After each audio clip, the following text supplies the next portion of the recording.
a fala do deputado Rogério Correia, ela nos incita, né, a esse debate.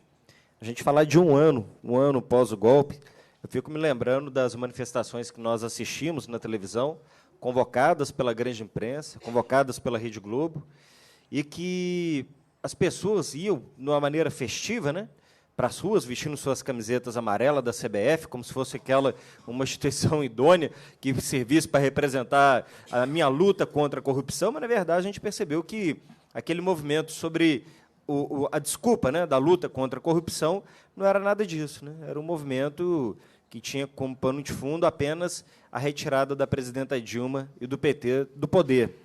Uma boa parte sabia o que estava fazendo, uma outra parte eu acho que foi induzido. Tanto que nas redes sociais a gente dá uma acompanhada, tem muita gente constrangida, né? Não fala mais nada, andou tirando foto com lideranças daqueles movimentos dos seus perfis, enfim, percebe que não foi contra a corrupção. A grande promessa naquela época era que o Brasil, com 4 milhões de desempregados, vamos tirar o PT, vamos tirar a Dilma, que o país volta a crescer, volta a gerar emprego, né? Hoje estão batendo a porta dos quase 15 milhões de desempregados.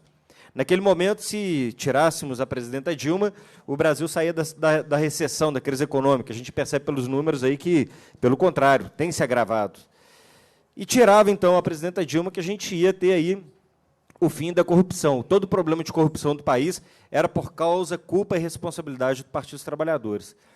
Na verdade, a única coisa que nós tivemos após a queda da presidenta Dilma foi um esforço muito grande de parar, de frear as investigações. As gravações que nós vimos lá do Jucá com o Machado, por exemplo, mostram claramente qual que era o enredo, né? Tinha que frear o Teori, e só Deus sabe que se aquela morte do Teori foi realmente acidente. Tinha que fazer um grande acordo que passasse pelo Supremo para colocar o Michel lá. Tinha que parar a Lava Jato, porque senão as coisas iam terminar muito mal. Então, vejam que o balanço que eu faço, de uma maneira resumida, que eu quero ouvir aqui os outros convidados, é que um ano depois nós saímos da condição da quinta economia do mundo para um país hoje que está abaixo de 20 no ranking de desenvolvimento econômico, num país que vinha num crescimento, consolidação das suas instituições da democracia, e o país que passou a ser visto como uma republiqueta de bananas, com instabilidade, um país que ajudou a liderar outros blocos econômicos, unificando a América Latina e também junto com Rússia, China, África do Sul, liderando, formando outros blocos econômicos para serem alternativos aos blocos tradicionais, convencionais de Davos. E o que houve? O Brasil passa, então, a ser um país extremamente instável, desrespeitado e com as suas instituições todas sobre grande dúvida da credibilidade e da confiança. É quase que tem hora que a gente acorda e se pergunta se realmente é o mesmo Brasil que nós estamos vivendo, porque até tão pouco tempo, não é isso? Nós protagonizávamos vitórias e destaques pelo todo mundo afora. Alguém me dizia o seguinte: não, mas esse papo seus aí de que é golpe, isso daí é coisa da esquerda. Olha o que estão dizendo os jornais. Olha, mas os jornais, a imprensa brasileira, ela tem lado. Antes do Michel Temer editar a PEC 55 e encaminhá-la para aprovação, somente o Poder Judiciário e os veículos de comunicação tiveram gordos reajustes, não é isso? Então, tinha que segurar um pouco ali o Poder Judiciário e dar uma caladinha na imprensa.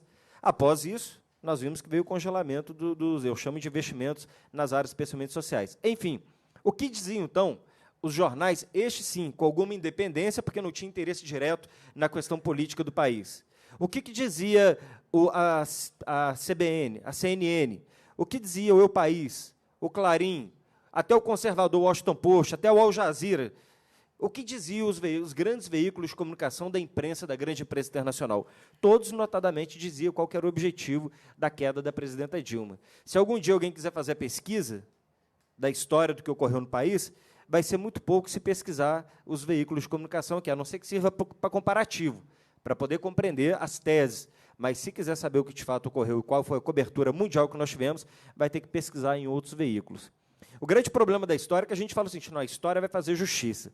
Depende da força da caneta de quem vai escrever daqui para frente. Porque aí, mesmo assim, mesmo todos nós temos consciência do que aqui ocorreu, dependendo de quem escrever a história daqui para frente com a força dessa caneta, lamentavelmente, ainda assim, será difícil fazer a denúncia no futuro.